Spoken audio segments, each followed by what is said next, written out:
बिस्मिल्लाहिर्रहमानिर्रहीम, अस्सलाम वालेकुम।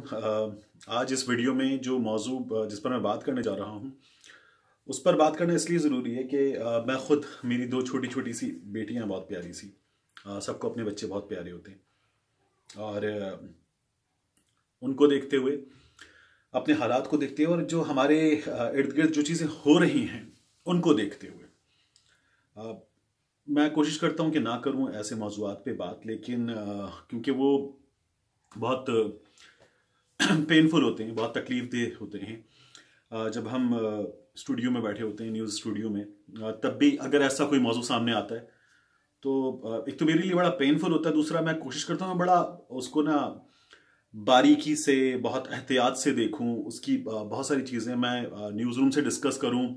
जो न्यूज़ के गेट कीपर्स हैं मुख्तलिफ लेवल पर, जिनके हाथों से खबर निकल कर आती है, उनसे बात करूं और कोशिश करूं कि कहीं भी कोई भी ऐसी चीज़ उस खबर में हम ना करें कि जिससे किसी को तकलीफ हो, जिसमें हम जो एथिक्स हैं खबर के हवाले से, बहुत सारी जगहों पर हम एथिक्स का ख्याल उस तरह से नहीं रखते, लेकिन इस मामले में ख़ास तौर पर मेरी कोशिश होती है कि मैं बहुत बुनियादी एथिक्स का भी इस मामले में ख्याल रखूं। हम जो सनसनी और चस्के की चीज़ें हम में से बहुत सारे लोग करते हैं वो ना हो। बहुत हसास मामलात होते हैं, उनमें से किसी चीज़ पर कोई बात ना हो। मैं खुद खबर को आप तक पहुंचाते हुए स्क्रीन पर जब होता हूं तब भी न्यूज़ रूम में ऐसी खबर पे मैं कोशिश करता हूं, और कई दफ़ा ऐसी डिटेल्स होती हैं, बड़ी ग्राफिक्स डिटेल्स, के वो मैं कोशिश करता हूं कि उनसे हम इज्तिनाब करें, बचें।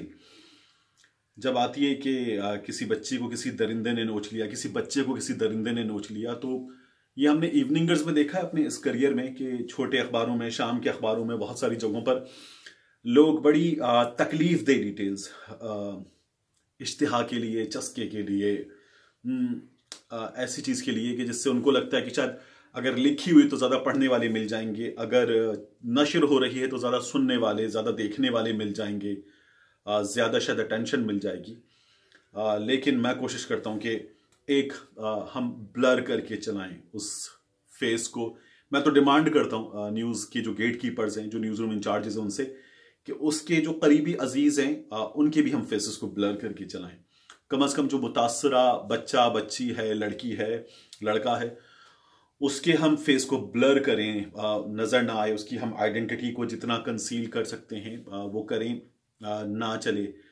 साथ ही ऐसी डिटेल्स के जो मैं इस वक्त यहाँ कर रहा हूँ, क्योंकि ये जो टीवी है ना, फर्क क्या है, टीवी मेरे आपके घर तक पहुंच रहा है, चल रहा है, दीवार पर लगा हुआ है, जिसके हाथ में रिमोट है वो तो देख रहा है, उसके इर्द गिर्द छोटे बच्चे, बड़े बूढ़े, मर्द, खवातीन, बच्चियां, सब देख रहे हैं।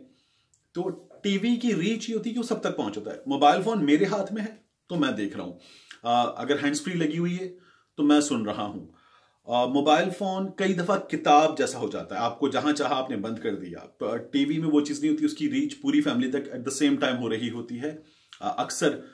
तो इसलिए टीवी में तो बहुत ख्याल रखना चाहिए। मोबाइल फोन में भी ठीक है, ये चीजें तब सब तक पहुंच रही थी, लेकिन ये वही मामला है कि जिस तरह आप सिनेमा फिल्म देखने जाते हैं तो आप अपनी चॉइस से गए हैं, मोबाइल में वो चीज आप अपनी चॉइस से देख रहे हैं। टीवी में वो चीज खबरनामे के दौरान, किसी और मौके, कई और मौके ऐसे होते हैं, किसी और मौके पर दरमियान में ब्रेकिंग की सूरत में वो आ जाती है, तो उसमें बड़ा ख्याल रखना चाहिए। लेकिन हम में से बहुत सारे लोग नहीं रखते। हम जो मुतासरा फैमिली है, फरीक है, बच्चा है, बच्ची है, उसकी आइडेंटिटी का, उसकी पूरी जिंदगी पर उसका असर होता है, इसका ख्याल नहीं रखते। हम बहुत सारी चीज़ों का, उसके नाम का, उसकी शनाख्त का, उसके ख़ानदान का हम ख्याल नहीं रखते। तो ये हमें ख्याल रखना चाहिए। मैं कम से कम बहुत कोशिश करता हूँ कि ऐसे मामलात में ख्याल रखूँ। इस वक्त जो आज मेरे सामने वो नौशहरा की नूर, छोटी सी मासूम सी बच्ची, उसकी तस्वीर आई मेरे सामने, और 15 जनवरी को गालिबन उसे अगवा किया गया, और उसके बाद उसे आज उसकी लाश मिली है। और अगर आप उसकी तस्वीर देखें तो उसकी तस्वीर और उस खबर की जो तफसीलात हैं, वो किसी भी शख्स को, उसका दिल हलक में आ जाए, उसका दिल धड़कन एक लम्हे को रुक जाए, उसकी पलकें ना भीग जाएं काफ़ी हैं।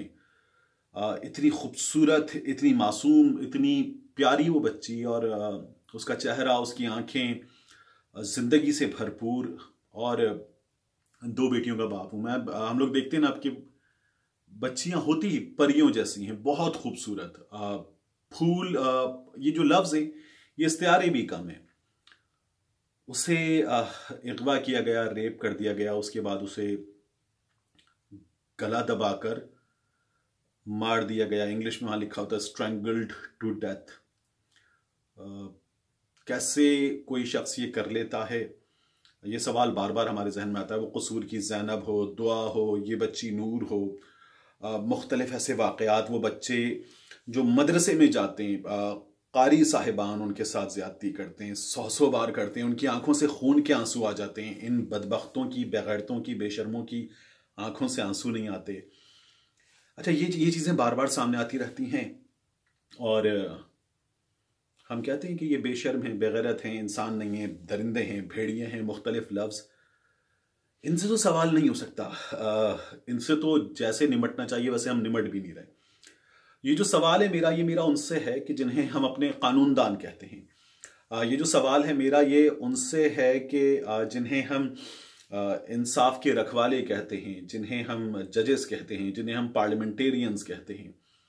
जब कसूर की ज़ैनब का वाक़या हुआ तो उसके बाद अदालत ने पार्लियामान को भेजा, पार्लियामान की कमेटी को। पार्लियामान की कमेटी ने यह कहा कि नहीं, इमरान को सरेआम फांसी देना, चौक पर लटकाना, ज़ैनब के वालिद की जो डिमांड थी उसके मुताबिक ये गैर इंसानी अमल होगा और ये नहीं किया जा सकता।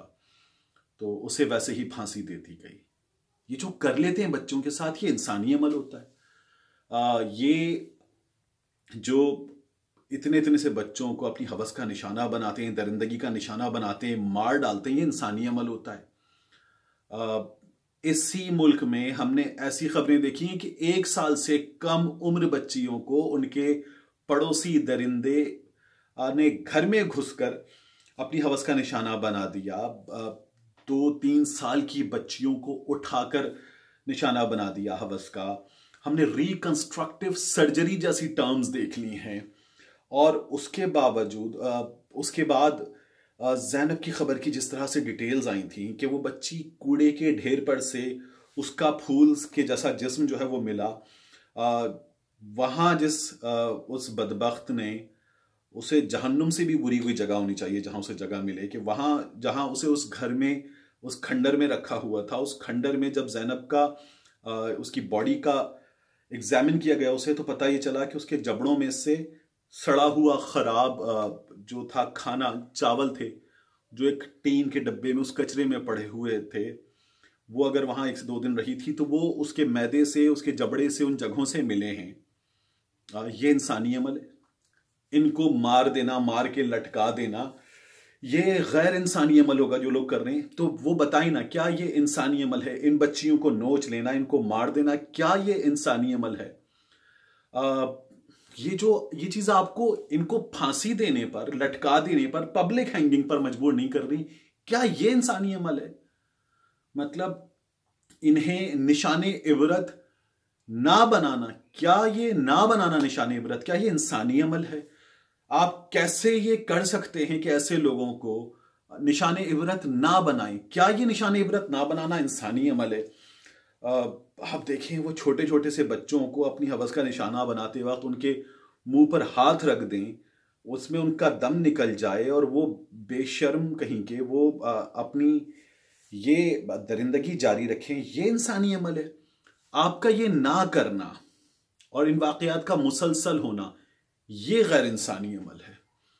अगर आपको इन बच्चियों की लाशें, इनकी ये तस्वीरें, इनकी ये जिंदगी से भरपूर तस्वीरें, इनके वालिदैन का बैन, इनके वालिदैन की आंखों में आंसू, इनकी लाश के सामने आ जाने के बाद हजारों की, लाखों की तादाद में इन खबरों का शेयर होना, मुआशरे का तड़प उठना, ये अगर आपको मजबूर नहीं कर रहा मेरे पार्लियामेंटेरियंस, तो ये इंसानी अमल नहीं है। जज साहिबान, अगर आपको ये मजबूर नहीं कर रहा कि आप ऐसे शख्स को लटका दें, तो ये आपका ये अमल इंसानी अमल नहीं है। आप इन बच्चियों की तस्वीरें देखें, इन बच्चों की तस्वीरें देखें, आंखों से खून निकल आए, आप ये तस्वीरें देखें, आपको लगेगा कि जो आपने जो कहा है कि ये इंसानी अमल नहीं है, आपका ये कहना इंसानी अमल नहीं है। आप रोबोट हैं, आप इंसान हैं, आप कैसे रोक सकते हैं? आप कैसे इस अमल को जारी रहे, ये इसकी आप इजाजत दे रहे हैं? अगर आप इनको पब्लिक हैंगिंग पर नहीं ला रहे, ये वाकयात मुसलसल हो रहे हैं। इनको किसी चौक पर लटकाना पड़ेगा, क्रेन से लटकाना पड़ेगा, अवाम के सामने लटकाना पड़ेगा, इनकी लाश वहां फड़के तड़पे, ये करना पड़ेगा। मैं आपको लगता है गैर इंसानी लगे, इन्हें सड़क पे खड़ा करके गोली मार के मारना पड़ेगा, इसे दिखाना पड़ेगा। ऐसी चीज के दिखाने से पहले बच्चे ना देखें, इसका कोई इंतजाम घरों में बड़े कर लेंगे, लेकिन ये आपको करना होगा। ये आप नहीं करेंगे, ऐसी चीजें आती रहेंगी, होती रहेंगी, और फिर आपका ऐसी चीजों का होता रहना ये आपकी जिम्मेदारी बनेगा। ये अमल कि जिसके जरिए आप इजाजत नहीं दे रहे, जुडिशरी इजाजत नहीं दे रही, पार्लियामेंट से पूछ रही है, पार्लियामेंट इजाजत नहीं दे रही, ये अमल गैर इंसानी अमल है। वो अमल सो है जो है, लेकिन ये जो अमल आपका है, ये अमल गैर इंसानी अमल है। वरना नूर, दुआ, ज़ैनब, आप नाम लीजिए, नाम लेते रहिए, बनाते रहिए उन बच्चों के, उन बच्चियों के। ये मिसालें हमारे सामने आती रहेंगी और हम नहीं रोकेंगे, ये सिलसिला नहीं रुकेगा। हमें ये सिलसिला रोकने के लिए इनकी पब्लिक हैंगिंग हर हाल में करनी होगी, वरना मैं और आप बैठे रहें, क्या कर लेंगे मैं और आप? मतलब मैं ऐसी ही खबरें आप तक पहुंचाता रहूंगा, अखबार छापते रहेंगे, टीवी दिखाते रहेंगे। हम इनमें से कुछ को हैंग कर देंगे, कुछ पकड़े जाएंगे, कुछ नहीं पकड़े जाएंगे। माएँ रोती रहेंगी, बाप इनमें से बहुत से बच्चियों के खुदकुशी कर लेंगे, ख़ानदान उजड़ते रहेंगे, और आप कहते रहेंगे ये गैर इंसानी अमल है। ये जो इसको होने देना और इस पे पब्लिक हैंगिंग ना करना, ये गैर इंसानी अमल है। इस गैर इंसानी अमल को ज़रूर रोकें आप। पाकिस्तान जिंदाबाद।